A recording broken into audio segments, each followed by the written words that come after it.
اللہ تبارک تعالیٰ کے نام سے شروع جو بڑا مہربان اور نہایت رحم کرنے والا ہے۔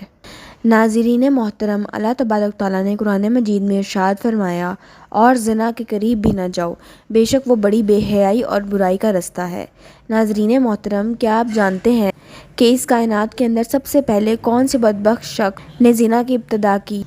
پیارے دوستو، آج کی اس ویڈیو کے اندر ہم اس شخص کے بارے میں جانیں گے، لیکن اس سے پہلے آپ سے گزارش ہے کہ ہمارے اس چینل کو لازمی سبسکرائب کر لیں اور بیل آئیکن کو لازمی دبائیں تاکہ ہماری ہر آنے والی ویڈیو آپ تک پہنچ سکے۔ جب حضرت آدم علیہ السلام اور حضرت حوا علیہ السلام نے اللہ تبارک تعالیٰ کے حکم کی نافرمانی کرتے ہوئے شجر ممنوع کا پھل کھایا تو اللہ تبارک تعالیٰ نے حضرت آدم اور حضرت حوا علیہ السلام کو زمین پر اتار دیا، اور پھر اللہ تبارک تعالیٰ کے حکم سے حضرت آدم اور حضرت حوا علیہ السلام کے ہاں اولاد پیدا ہوئی۔ بعض روایات کے مطابق حضرت حوا علیہ السلام کو 20 حمل ٹھہرے، جس سے 40 بچے پیدا ہوئے، اور ہر حمل کے دوران ایک لڑکا اور ایک لڑکی پیدا ہوا کرتی تھی۔ پیارے دوستو، یہ بات یاد رکھیں کہ اس وقت کے قوانین شرائط ہماری آج کی شریعت کے قوانین سے بالکل مختلف تھے۔ حضرت آدم علیہ السلام کے زمانے کے اندر ایک حمل سے پیدا ہونے والے لڑکے کی شادی دوسرے حمل کی لڑکی کے ساتھ کر دی جاتی تھی، جبکہ دوسرے حمل کی لڑکی کی شادی پہلے حمل کی لڑکی سے کی جاتی تھی، اور ایک حمل کی بہن بھائی آپس میں بہن بھائی قرار پاتے تھے۔ پیارے دوستو، پھر اسی دوران حضرت آدم علیہ السلام کے ہاں قبائل اور حبائل پیدا ہوئے۔ چنانچہ قبائل کی بہن اقلیمہ بہت زیادہ خوبصورت تھی، جبکہ وہ لڑکی حضرت حابیل علیہ السلام کے ساتھ پیدا ہوئی تھی، وہ اتنی خوبصورت نہیں تھی۔ چنانچہ جب یہ بچے بڑھ کر جوان ہوئے اور ان کی آپس میں شادی کا وقت آیا تو قابیل نے حضرت حابیل علیہ السلام کی بہن کے ساتھ نکاح کرنے سے انکار کر دیا اور کہنے لگا کہ یہ تو بالکل خوبصورت نہیں ہے، اپنی بہن عقلیہ کے ساتھ ہی نکاح کروں گا۔ ناظرین محترم، یہ معاملہ اس قدر بڑھا کہ حضرت آدم علیہ السلام نے حکم دیا کہ دونوں بھائی اللہ تبارک تعالیٰ کی بارگاہ کے اندر اپنی اپنی قربانی پیش کرو۔ چنانچہ جس کی قربانی اللہ تبارک تعالیٰ کی بارگاہ کے اندر مقبول ہوگی تو وہی شخص اکرمہ کے ساتھ شادی کرے گا۔ پیارے دوستو، قابیل کھیتی باڑی کا کام کیا کرتا تھا، جبکہ حضرت حابیل علیہ السلام بکریاں چرایا کرتے تھے،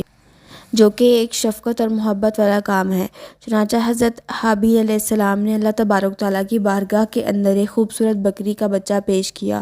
جبکہ قابیل نے ایک ردی گٹا اٹھا کر جو کہ اس کے کھیت سے نکلا تھا، اس نے اللہ تبارک تعالیٰ کی بارگاہ کے اندر پیش کیا۔ چنانچہ اس زمانے کے رواج کے مطابق آسمان سے آگ اتری اور اس نے حضرت حابیل علیہ السلام کی قربانی کو نگل لیا، جس پر قابیل کہنے لگا کہ ضرور میرے باپ حضرت آدم علیہ السلام نے حابیل کے لیے دعا کی، جس کی وجہ سے اس کی قربانی قبول ہوئی۔ ناظرین محترم، پھر اسی واقعے کے بعد قابیل حضرت حابیل علیہ السلام کو مارنے کی دھمکی دی۔ روایات کے اندر آتا ہے کہ حضرت حابیل علیہ السلام قابیل سے زیادہ طاقتور تھے، لیکن آپ نے اللہ تبارک تعالیٰ کی خوف کی وجہ سے فرمایا کہ اگر تم مجھے قتل کرے گا، میں تمہاری طرف تمہیں قتل کرنے کے لیے ہاتھ نہیں بڑھاؤں گا، میں چاہتا ہوں کہ قیامت کے دن تو میرے گناہ ساتھ آئے۔ چنانچہ ایک دن قابیل نے غصے میں آ کر حضرت حابیل علیہ السلام کے سر پر پتھر مارا، جس سے آپ کی موت واقع ہو گئی۔ چنانچہ حضرت حابیل علیہ السلام کو قتل کرنے کے بعد قابیل بہت پریشان ہوا اور حضرت حابیل علیہ السلام کی لاش کو اپنے کندھوں پر اٹھائے کئی دن تک مارا مارا پھرتا رہا۔ پھر اللہ تبارک تعالیٰ کے حکم سے 2 کوے آئے اور ان دونوں نے قبائل کے سامنے جھگڑا کیا۔ چنانچہ ایک کوے نے دوسرے کو مار دیا اور پھر اس نے زمین کھرید کر دوسرے کوے کو اس کے اندر ڈال کر اس کے اوپر مٹی ڈال دی۔ چنانچہ قابیل نے جب کوے کو دیکھا تو افسوس کرنے لگا کہ میں نے اپنے بھائی کی لاش کو بھی نہ چھپا سکا۔ چنانچہ پھر اس نے بھی اسی طرح سے کیا اور حضرت حابیل علیہ السلام کی لاش کو زمین کے اندر دفن کر دیا، اور قابیل اپنی بہن عقلیہ کو لے کر وہاں سے چلا گیا، کیونکہ مسلسل شیطان اس کے پاس آتا رہا اور اس کو اس بات سے ڈراتا تھا کہ تمہارا باپ تمہیں قتل کر دے گا، لہٰذا وہ اپنی بہن کو لے کر وہاں سے دور کہیں جا کر وادیوں کے اندر بس گیا۔ ناظرین محترم، اس واقعے کے بعد حضرت آدم علیہ السلام بہت زیادہ مغموم رہنے لگے تھے اور اب اللہ تبارک تعالیٰ سے دعا کیا کرتے تھے کہ یا اللہ تبارک تعالیٰ مجھے وارث عطا فرما۔ چنانچہ اسی دوران آپ کو حضرت شیس علیہ السلام کی بشارت ملی۔ چنانچہ حضرت شیس علیہ السلام جیسے یہی پیدا ہوئے تو حضرت آدم علیہ السلام نے بچپن ہی سے ان کی تربیت پر خاص توجہ دی اور حضرت شیش علیہ السلام کو تمام معاملات سے آگاہ کیا۔ چنانچہ جب حضرت شیش علیہ السلام جوان ہوئے تو حضرت آدم علیہ السلام نے اپنے بعد ان کو مومنین کا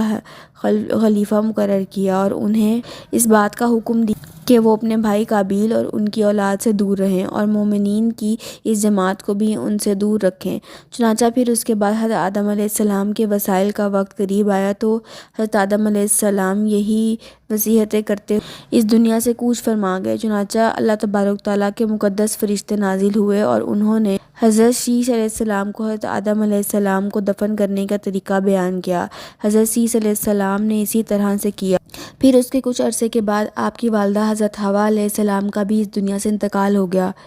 ناظرین محترم، اس واقعے کے بعد زنا کی ابتدا ہوئی۔ اس کے بارے میں بنی اسرائیل کی روایت کے اندر ہمیں یہ ملتا ہے کہ قابیل اور اس کی آل و اولاد ایک وادی کے اندر رہا کرتے تھے۔ چنانچہ ایک دن شیطان ان کے پاس ایک غلام کی صورت میں آیا اور ایک شخص کے ہاں اجرات پر کام کرنے لگا۔ چنانچہ تھوڑا عرصہ گزرنے کے بعد اچانک وہ غلام عجیب و غریب کام کرنے لگا اور طرح طرح کے اور نئے نئے لباس تیار کرنے لگا اور ان کو مضامین اور گانے باجے کے آلات بنا کر دکھانے لگا اور ان کو ایسی آوازیں سنائیں ان آلات پر جو انہوں نے آج سے پہلے کبھی نہ سنی تھی۔ چنانچہ جو لوگ پہلے سے حق سے دور تھے وہ اور فسق و فجور کے اندر مبتلا ہو گئے اور انہوں نے اپنا ایک دن عید کا مقرر کیا جس کے اندر ان کی تمام عورتیں برہنہ لباس پہن کر اور زمانہ جاہلیت کی عورتوں کی طرح نیم اور لباس پہن کر آتی تھی اور مردوں سے اختلاط کیا کرتی تھیں۔ پیارے دوستوں، حضرت شیش علیہ السلام کے ساتھ رہنے والے مومنین دور ہی سے ان گانے باجوں اور مضامین کی آوازیں کو سنا کرتے تھے۔ چنانچہ ایک دن ان میں سے ایک شخص کے دل کے اندر خیال آیا کہ کیوں نہ میں جا کر دیکھوں کہ آخر یہ کیا معاملہ ہے۔ چنانچہ اس شخص نے چوری چھپے وہاں سے ہجرت کی اور عید کے دن جس دن قابیل اور اس کی آل و اولاد فسق و فجور میں مبتلا ہوتی تھی وہ شخص وہاں پر پہنچا اور اس نے وہاں پر جا کر عورتوں کو دیکھا، بہت زیادہ حسین و جمیل تھیں۔ پیارے دوست، اس حوالے سے روایت کے اندر آتا ہے کہ حضرت شیش علیہ السلام اور ان کے ساتھ جو مومنین کی جماعت تھی ان کے مرد بہت زیادہ حسین اور خوبصورت تھے اور ان کے ساتھ جو عورتیں تھیں وہ بظاہر اتنی زیادہ حسین و جمیل نہیں تھیں، جبکہ قابیل کے آل و اولاد کے اندر مرد انتہائی بدصورت تھے جبکہ ان کی عورتیں اور لڑکیاں بہت زیادہ حسین و جمیل تھیں۔ چنانچہ وہ نوجوان ان لڑکیوں کے حسین و جمیل سے بہت زیادہ متاثر ہوا۔ پھر جب وہ شخص واپس آیا تو اس نے چوری چھپے دیگر مومنین کو بھی اس حوالے سے خبر دی۔ چنانچہ پھر آہستہ آہستہ مومنین کے لوگوں میں سے بعض کمزور ایمان والے وہاں سے ہجرت کرنے لگے اور ہجرت کر کے حابیل کی اولاد کے اندر جا کر وہاں پر عورتوں کے فتنے کے اندر مبتلا ہو گئے اور یوں فسق و فجور کرنے لگے اور آپس کے اندر زنا کاری کرنے لگے، جس سے زنا جیسے کبیرہ گناہ کی ابتدا ہوئی۔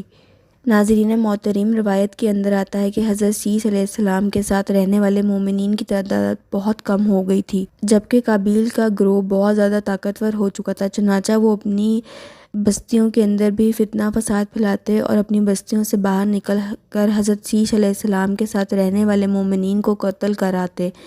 اور ان کو طرح طرح کی تکالیف اور عیدیں دیے جاتے تھے۔ ناظرین محترم، یہ تمام روایات بنی اسرائیل سے لی گئی ہے جس کے بارے میں حضور پاک صلی اللہ علیہ وآلہ وسلم